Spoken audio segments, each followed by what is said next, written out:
Each moment is constantly changing into something new, something different that looks a little bit like in your memories.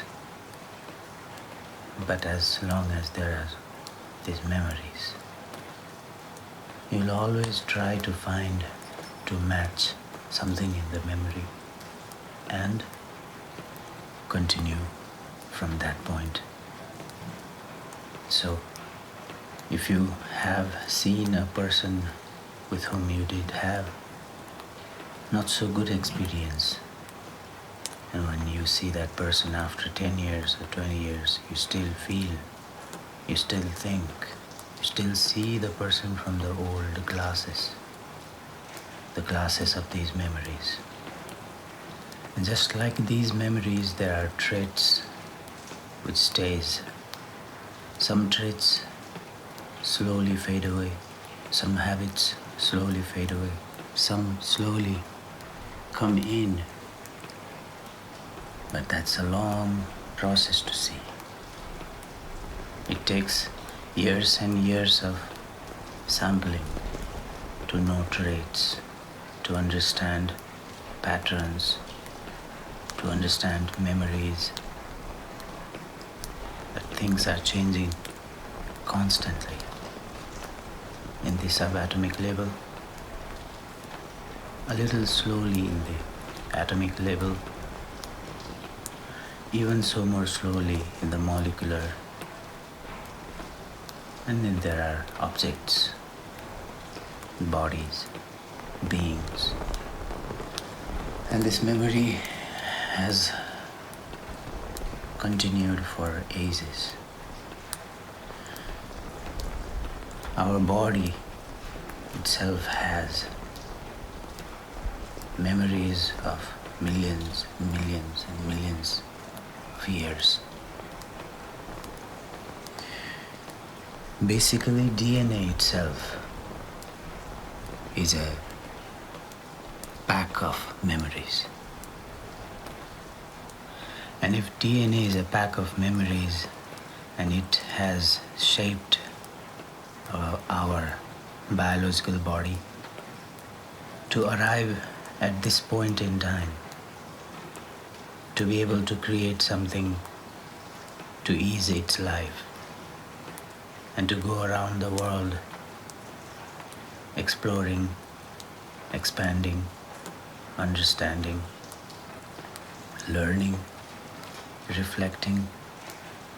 It is a very complex process, and this ability is upon us with a bank of memory of billions of years, even before there were humans, even before there were animals, even before there were any form of life as we know as such. There is this physical reality, its memories, and also its memories are printed in the stars, and astronauts find the past of our universe looking at the stars. So this rundown of memories happen everywhere in order for the continuation to continue, in order for this reality to exist. But if we look deeper, if we arrive more and more to the subtleness of this reality, of this moment, there is a chance that we see that which is not memory, exactly that which does not come from any memory, and you are seeing it for the first time.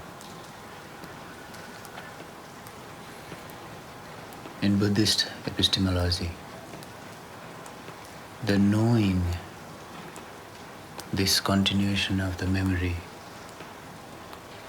takes a certain amount, a certain fraction of time to appear.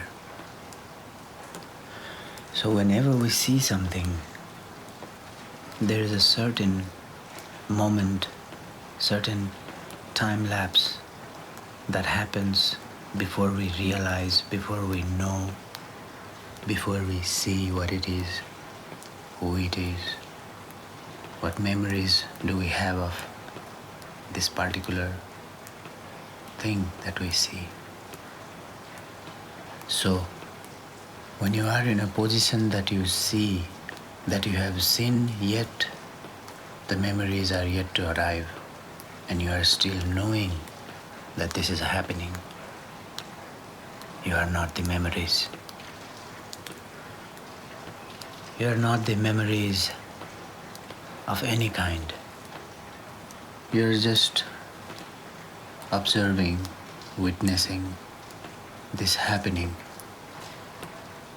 And at that time, you, your identity, your journey, everything pauses, vanishes, is non-existent for a while. And again memories kick in. And that's a natural phenomenon. Because if memories do not kick in, it is a total chaos. The shape, the form, everything will be gone. For this consciousness to continue learning, continue growing, this memory is therefore very important, because it is a process of seeing something, knowing about it, and adding and updating information about it into the memory. That goes on creating mutations, ages after ages after ages, reforming, constantly reforming, hence constantly changing. That person you saw the other day, that reminded you of the past, of the painful moments, of the happy moments.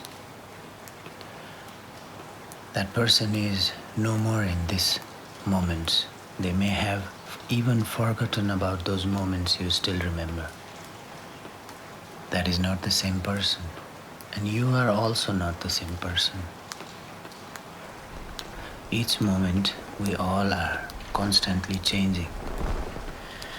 The whole creation, including everything in this creation, is creating itself at this empty moment, and then memory kick in. And this grand memory is the Kula, a genealogy, a Radha, constant flow of consciousness. And this grand memory kicks in a little while after it happens. And it that happens is a rare chance for we humans to observe something very sacred, very deeper, very profound, very spiritual experience of the self. The moment you see the happening and the memories have not arrived, you become the eyes of the existence. You become the existence, and you are witnessing yourself. And before that happens, our memories kick in. And then we go back into a reformed, reinstated, reconfirmed set of memories. So as each moment is constantly changing, and just as our thoughts that keeps changing, sometimes we want something and a moment later we do not want. We just change our mind.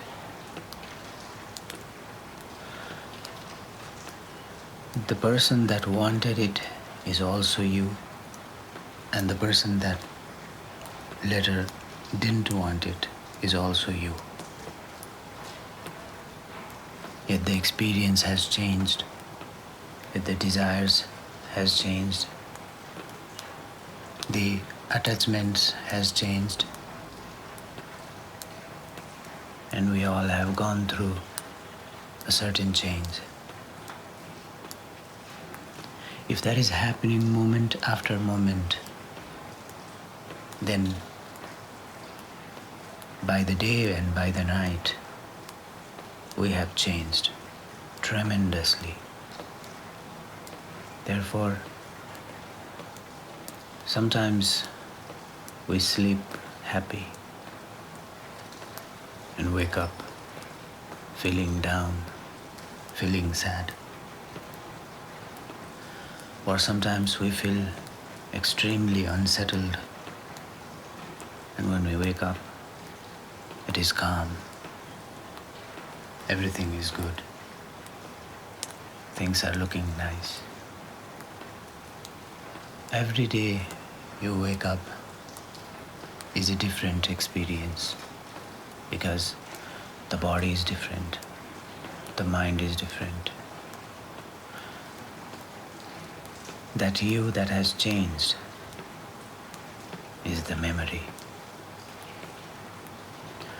So every morning when we wake up, it takes about an hour or so to return back to the daily you, to the active you. So the morning time is for stretching, some yoga, something that lets you arrive to yourself for the day. You have to wait for that thing to arrive. And sometimes it never arrives. The whole day feels low, tired, dizzy. There is a certain moment that the body requires for you to settle in properly. Therefore, people who have been waken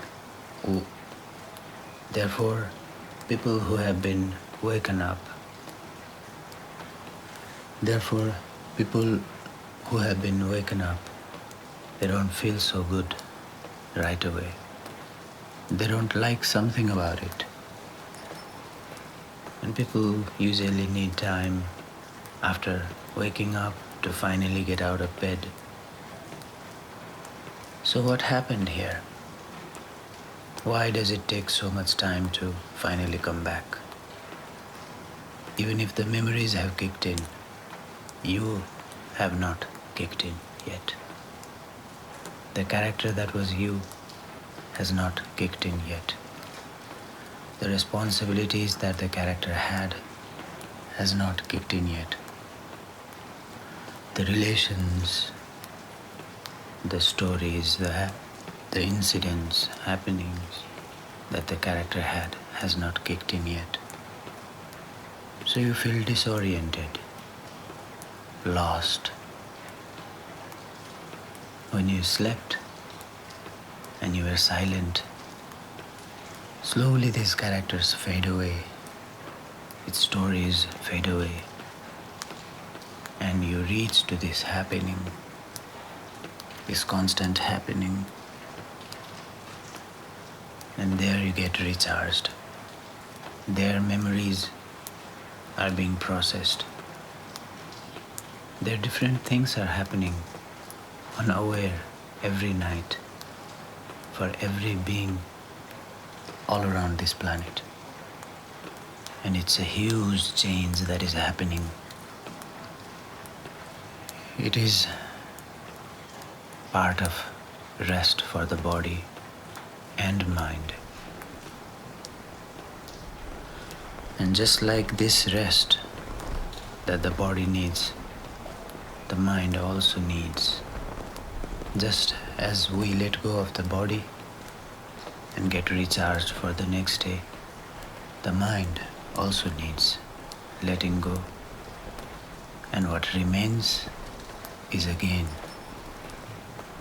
you witnessing the memoryless and which is also mindless state of this constant creation. Therefore, morning time is even better for meditation, to see when it arrives. When does it start to come? Your stories, your day, the moment when it starts and when it is completely in and when you are completely ready to start the day. And it is a gradual process. It gradually kicks in. It comes very slowly. But we are very impatient. We cannot watch. So we do something. We do yoga. We run. We drink coffee, tea. We start reading papers, browsing through our social media. We start doing anything else but watch, witness. Therefore we miss it. And it is okay to miss it. It is very much okay to miss it, because in a long run, it does not matter. It does not matter because the creation that is happening at each moment, it goes on refining itself. But for the personality that one has in the body, but for what calls I from each human being, there can be a intensely blissful experience. To realize that characters gradually form into our bodies. When we are sad, there is a certain stretching of muscles in the face. Certain parts of the face is stretched or contracted and in tension. When we are happy, certain parts, certain muscles and tissues take certain shape. When we laugh, the similar phenomena, and when we cry, the similar phenomena. And it is universal. These contraction and muscle tensions in the face for different emotions is a universal phenomena. Therefore, when we see someone laugh, the laughter transfers, and when we see someone cry, something happens. The crying transfers for somebody, for some it does not. Because we all are afraid of crying. We don't want to share the tears. It does not happen. But it transfers something.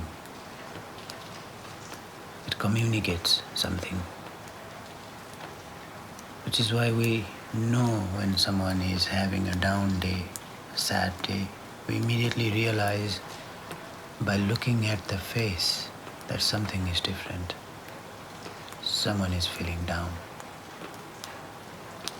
These characters, these masks, are also memories of the body, of the emotions. And therefore it is possible to see, as one is angry, that he is angry. When you are angry, it is possible to know you are angry. When the anger kicks in, suddenly watch your facial muscles. Just feel it, what they are doing. When you are laughing, suddenly stop, and your face will try to pull you back to laughter. The muscles will try to go back to the mask. And these masks are archetypes. Therefore, they exist in everything. Of course, it exists within all human beings. But also, the masks of these dualities exist everywhere.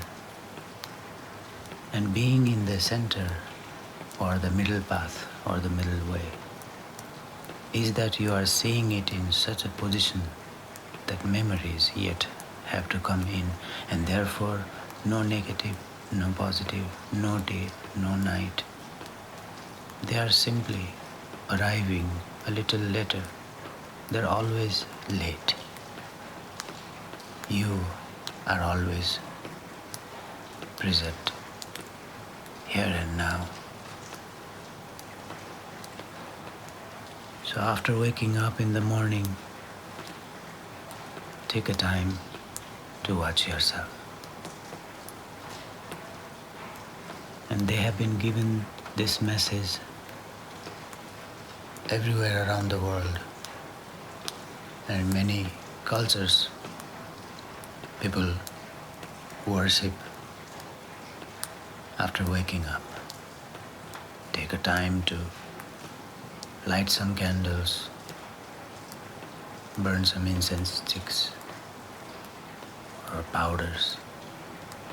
Do something. Dedicate this time to come back. And just like the activities of reading newspaper, scrolling through social media, this worshipping is also the similar act, but has one thing in different. The act of worshipping considers an offering to the wholeness. So societies came into an understanding that it is better that we start worshipping. In some societies, you just wake up. Therefore, whatever you do in the morning, take a time to make that very activity part of watching, witnessing the coming back of you, your characters. The coming back of you happens a little moment before you wake up. So it is first a little difficult to realize that, because before even waking up, you have started to wake up. And that can be seen, witnessed gradually once you start knowing how you as your characters come back. So if you are scrolling through social media, make it a meditation. Know when you are coming back. When you are reading papers or brushing your teeth, or you take shower, or you do poo-poo, just know when you come back. And this will open a new door for you to realize when you actually come back. And it is an opportunity to see what comes back, because you are not what you sleep and wake up. Each day a different you arrive. And upon billions and billions of yous, some get the chance to come and experience you. And the sum of those some who came in to be you is your aggregated character, is the sum that we see as you, and is the sum actually fraction of this sum that reaches to someone else. The fraction of your total sum that came into you is seen by your friend and taken those fractions as you, your identity, and he will start thinking, this is my friend, he likes these things, that things, he comes from this part, that part, does this and that. And you think you know, and we all think we know. But out of all the you that have come to become you in this life, only the fraction we see and we judge. When you start seeing yourself, then every morning the new face, the new character, everything is different every day, because this creation is in constant happening, and you are this happening.